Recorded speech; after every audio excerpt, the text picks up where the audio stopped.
75 வயசு தான் உங்களுக்கு டெட்லைன் வேலை பார்க்கறதுக்கு.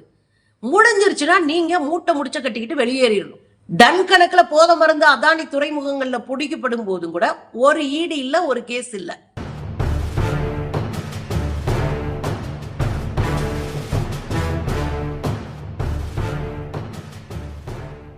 வணக்கம் தோழர்களே.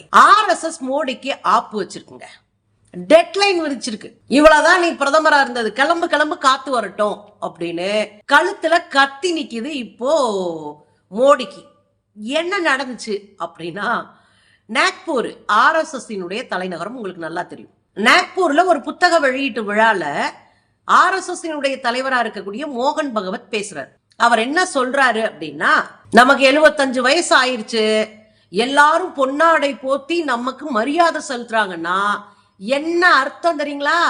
நீங்க கிளம்புங்க, அடுத்தவங்க உள்ள வரட்டும்னு அர்த்தம். மேடையில பேசியிருக்காரு. என்னவா, 75 வயது முடிஞ்சிருச்சுன்னு வச்சுக்கோங்களேன், 75 வயசு தான் உங்களுக்கு டெட்லைன் வேலை பார்க்கறதுக்கு. முடிஞ்சிருச்சுன்னா நீங்க மூட்டை முடிச்ச கட்டிக்கிட்டு வெளியேறிடணும். எந்த பெரிய பதவியில இருந்தாலும் வெளியேறணும். ஏற்கனவே 2024 நாடாளுமன்ற தேர்தலின் போது மோடிக்கு மிகப்பெரிய நெருக்கடி இருந்துச்சு. அப்ப கெஜ்ரிவால் கேட்டாரு, மோடி அவர்களே 75 வயசுல உங்க கட்சியில பதவியை விட்டு வெளியேறணும், இன்னும் 1 வருஷம் தான் இருக்கு, அதுக்கு எதுக்கு மோடியை தேர்ந்தெடுக்கிறீங்க, வேற ஒரு தலைவரை தேர்ந்தெடுக்கலாமே. கெஜ்ரிவால் கொளுத்தி போட்டாரு, நீங்க அதை பார்த்திருப்பீங்க. இது தொடர்ந்து பேசு பொருளாக இருந்தது. நேத்து கடுமையான பேச்சு பேசி இருக்கிறாரு மோகன் பகவத். 75 வயசு ஆயிடுச்சுன்னா பொட்டியை கட்டிட்டு வெளியேறிடணும், பின்னாடி இருக்கிறவங்களுக்கு நம்ம வாய்ப்பை கொடுக்கணும். அதுதான் RSS நம்முடைய இயக்கங்களினுடைய தத்துவார்த்தம். மொராபாத் பிங்லே இவர் ஒரு RSS தலைவர். அவர் என்ன சொன்னதா சொல்றாருன்னா, 75 வயசு ஆகி நமக்கு பொன்னாட பொத்தி மரியாதை செலுத்திட்டாங்கன்னா உன் ஜோலி முடிஞ்சிச்சு, வெளியேறு அப்படின்ற சமிக்கை, அதுதான் அறிகுறி. நீ வெளியேறணுன்றதுக்கு அறிகுறி உன் 75 வயசு ஊரு கொடுக்குற மரியாதை, வெளியேறு அப்படின்றாரு. இது மிகப்பெரிய பரபரப்பை ஏற்படுத்தி இருக்கு. ஏற்கனவே RSSக்கும் மோடிக்கும் சேராது. மோடி RSS கட்டுப்பாட்டுக்குள்ள இல்லாம தான் தோன்றித்தனமாக இருப்பது RSSக்கு கோபத்தை கிளப்பி இருக்கு. பல வேளைகள்ல RSSம் மோடியும் எதிர்த்துருவாங்களா நிக்கிறாங்க. 2024 தேர்தல்ல கூட RSS வேலை பார்க்காம பல இடங்களை மொத்தமா டோட்டலா அவுட் ஆகி 240 இடத்துக்கே முக்குச்சு. அதுக்கு ஒரு உண்மையான ஃபேக்டர் என்னன்னா, RSS வேலை பார்க்கல. RSS எப்படி வேலை பார்க்கும், நம்மள மாதிரி பிரச்சாரம் பண்ணாது. மேடையில் ஏறி இங்க தெரு தெருவா போகும், வீடு வீடா போகும், போய் பிரச்சாரம் பண்ணும் RSS. நம்ம தான் மேடையை போட்டு அலங்கார லைட் எல்லாம் போட்டு நமக்கு தெரிஞ்சதெல்லாம் பேசிட்டு நாங்கெல்லாம் எப்படி அப்படின்னு வருவோம். ஆனா RSSகாரன் வீட்டு வீடு போவான், தனித்தனியா பார்த்து சந்திச்சு பேசி ஓட்டாக்குவான். எல்லாம் இந்த அது சந்து பொந்து எல்லாம் பேசி ஓட்டாக்குவான். ஆனா 2024 நான் செய்ய மாட்டேன் அப்படின்னு பல இடங்கள்ல RSS மோடி தேவையில்லைன்ற முடிவுக்கு வந்திருந்தது.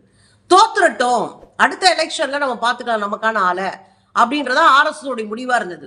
ஒருவேளை ஜெயிச்சிட்டோம்னா நிதின் கட்கரி, அவர் RSS மெம்பர், RSS காரரு, இப்பயும் RSS மாதிரி தான் யோசிப்பாரு. சோ நிதின் கட்கரியை எப்படியாவது பிரைம் மினிஸ்டரா கொண்டு வந்துடணும் பயங்கரமான முயற்சி பண்ணாங்க 2024.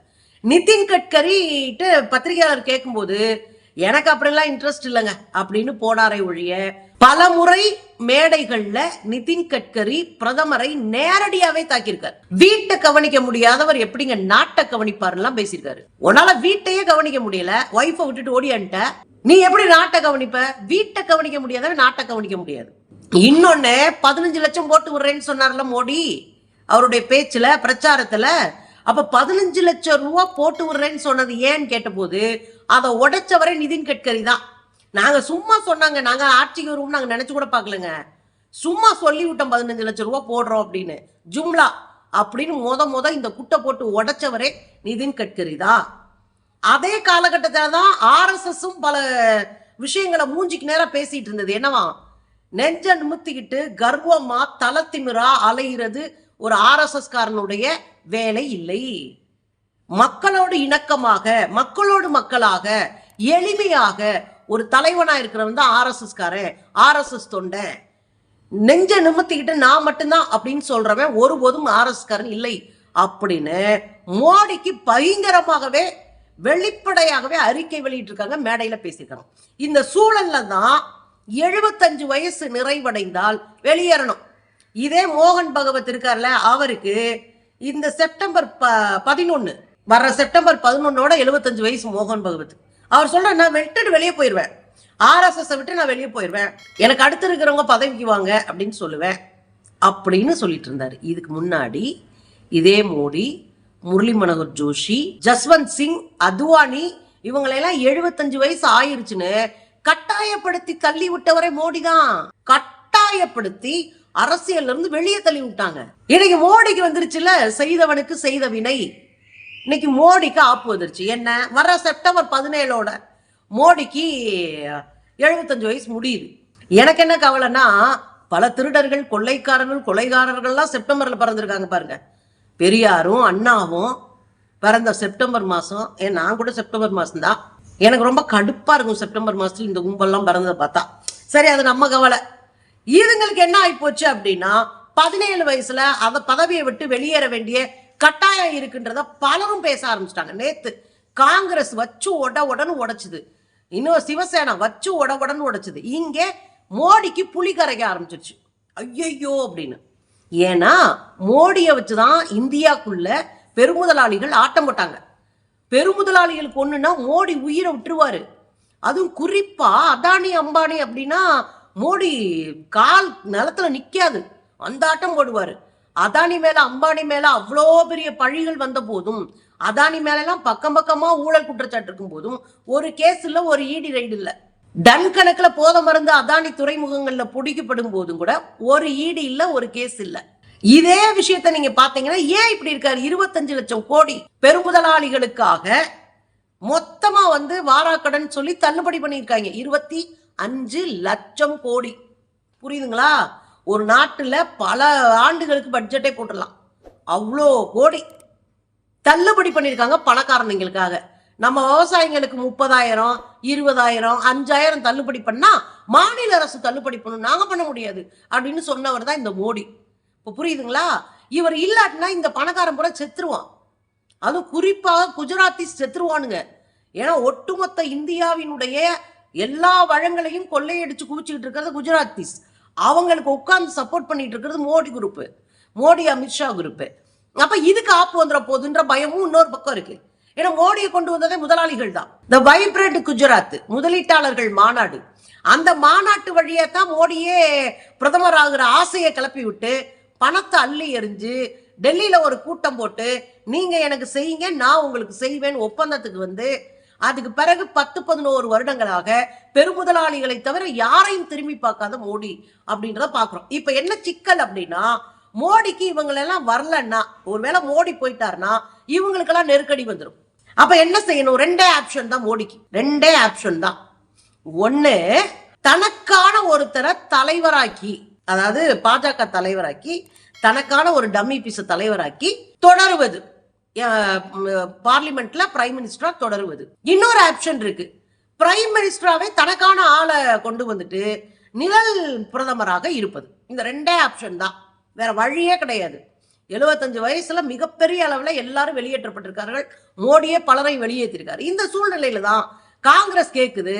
ஜெயராம் ரமேஷ் சொல்லியிருக்காரு, ஏழை என்கிற விருது பெற்ற மோடிக்கு 75 வயசுல வெளியேறணும்னு RSS சொல்லி இருக்கு. என்ன நடக்குன்னு பாப்போம், வெளியேறுவாரான்னு பாப்போம் அப்படின்னு ஜெயராம் ரமேஷ் ஒரு பக்கம். காங்கிரஸ்ல இருக்கிற பவன் கேரா இவர் என்ன சொல்றாரு? மோடி எல்லாரும், மோடி மோகன் பகவத் எல்லாரும் பையெல்லாம் ரெடி பண்ணி பத்திரமா வச்சுக்கோங்கப்பா, வர செப்டம்பர் மாசத்தோட நீங்க வெளியேறணும், வெளியேறி ஒருத்தருக்கு ஒருத்தர் உதவியா ஒருத்தருக்கு ஒருத்தர் ஆலோசனை சொல்லிட்டு வெளியே திரிங்க, நாட்டை விட்டுருங்க அப்படின்னு பவன் கேரா ஒரு பக்கம் பயங்கரமா இது பண்றாரு. இதுல சிவசேனாவினுடைய தலைவர் ஒருத்தர் சஞ்சய் ராவத், அவர் எப்பவுமே தடாலடியா பேசுவாரு. நீங்க பல நியூஸஸ் பார்த்திருப்பீங்க. இந்த சஞ்சய் ராவத் என்ன சொல்றாருன்னா, அத்வானி, முரளி மனோகர் ஜோஷி, ஜஸ்வந்த் சிங் எல்லாம் வெளிப்படையா விரட்டி அடிச்சீங்களே மிஸ்டர் மோடி, 75 வயசுக்கு மேல நீங்க இருக்கக்கூடாதுன்னு சொன்னீங்களே, இப்போ உங்களுக்கு 75 வயசு ஆயிடுச்சு, நீங்க கலடன் ஆயிட்டீங்க, என்ன பண்ண போறீங்க? வெளியேறுங்க, நான் பொறுத்திருந்து பாக்குறேன் செப்டம்பர் மாசம் நீங்க என்னதான் பண்றீங்க, நீங்க அவ்வளவு நேர்மையா இருக்கீங்களான்னு பாக்குறேன்னு அவர் வேற ஒரு பக்கம். இப்ப 6 பேருமா சேர்ந்து ஒட்டுமொத்த சமூக வலைத்தளங்கள், ஒட்டுமொத்த எதிர்கட்சிகள் மோடியை வெளியேற்றுறதுல இத கூடுதலா ஆர்எஸ்எஸ் கூடுதலான ஒரு அழுத்தத்தை கொடுக்கிறாங்க. அடுத்து என்ன பண்ணலாம்னு யோசிக்கிறாரு மோடி என்றால், முதல்ல அடுத்த ஒருவேளை பிரதமர் வரணும் அப்படின்னா அமித்ஷாவை பிரதமர் ஆக்கணும். அந்த பிரதமர் ஆக்கிட்டாருன்னா இவர் நிழலுலக பிரதமரா இருந்து தன்னுடைய நண்பர்களை காப்பாத்திக்கலாம், தன்னுடைய புகழையும் காப்பாத்திக்கலாம். ஒண்ணு. ரெண்டாவது, போடுற ஆளு யாரு, தலைவரா போடுற ஆளு எங்க ஆளா இருக்கணும், RSS காரனா இருக்க கூடாது. எங்க ஆளா, எங்களுக்கு சொன்னபடி கேட்கிற, எங்களுடைய கருத்தை கேட்கிற ஒரு ஆளா இருக்கணும்னு இப்ப ஃபைட் போயிட்டு இருக்கு. RSS தெளிவா இருக்கு, RSS காரரை தான் நாங்க பிரைம் மினிஸ்டரா மாத்துவோம், உனக்கெல்லாம் நாங்க ஆள் கிடையாது அப்படின்னு மல்லுக்கட்டு நெருக்கமா இருக்கு. ரொம்ப பக்கத்துல மல்லு கட்டிட்டு இருக்காங்க. செப்டம்பர் மாசம் கட்டாயமாக மோடி வெளியேற வேண்டும், அதுதான் RSS பிஜேபியினுடைய சட்ட திட்டமா இருக்கு. அப்படிதான் இந்த கட்சிக்கு அடி உரம் போட்ட முரளி மனோகர் ஜோஷி, அத்வானி, ஜஸ்வந்த் சின்ஹா இவங்க எல்லாரும் வெளியே போயிருக்காங்க. அப்ப மோடியும் போகணும்ல. வச்சாம்பாரு ஆப்பு, செஞ்சவனுக்கு செஞ்சவன